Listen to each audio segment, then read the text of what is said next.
इन्ना लिल्लाहि व इन्ना इलैहि राजिऊन।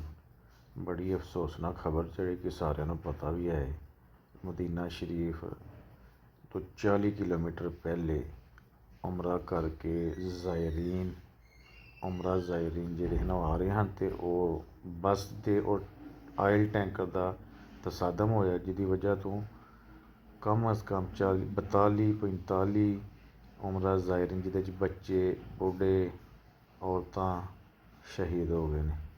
ਅੱਲਾਹ ਪਾਕ ਉਹਨਾਂ ਦੀ ਮਗਫਰਤ ਕਰੇ, ਜ਼ਾਹਰ ਬਖਸ਼ਾਏ। ਅਲਹਮਦੁਲਿਲਾ ਉਮਰਾ ਕਰਕੇ ਆਏ ਨੇ, ਸਰਕਾਰ ਦੀ ਜ਼ਿਆਰਤ ਵਾਸਤੇ ਜਾ ਰਹੇ ਸਨ, ਲੇਕਿਨ ਇਹ ਸਾਡੇ ਵਾਸਤੇ ਲਮਹਾ ਫਿਕਰੀਆ ਹੈ। ਮੌਤ ਬਰਹੱਕ ਹੈ, ਇਹਦੇ 'ਚ ਸ਼ੱਕ ਨਹੀਂ ਕਿਸੇ ਨੂੰ। ਵਾਹਦ ਚੀਜ਼ ਹੈ ਦੁਨੀਆ ਦੀ ਮੌਤ, ਜਿਹਦਾ ਇਨਕਾਰ ਦੁਨੀਆ ਦਾ ਕੋਈ ਇਨਸਾਨ ਨਹੀਂ ਕਰ ਰਿਹਾ। ਖੁਦਾ ਦਾ ਇਨਕਾਰ ਲੋਕ ਕਰਦੇ ਨੇ, ਰਸੂਲ ਅੱਲਾਹ ਦਾ ਇਨਕਾਰ ਕਰਦੇ ਨੇ, ਲੇਕਿਨ ਮੌਤ ਵਾਹਦ ਉਹ ਚੀਜ਼ ਹੈ ਜਿਹਦਾ ਇਨਕਾਰ ਕੋਈ ਨਹੀਂ ਕਰ ਸਕਦਾ, ਚਾਹੇ ਕੋਈ ਮੁਸਲਮਾਨ ਚਾਹੇ ਉਹ ਗੈਰ ਮੁਸਲਮਾਨ।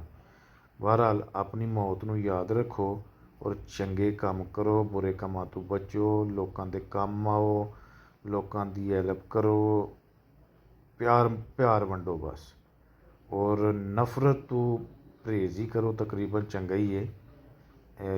ਤੇ दुनिया जगह जी लगाने की दुनिया नहीं है, ये इबरत की जा है, तमाशा नहीं है।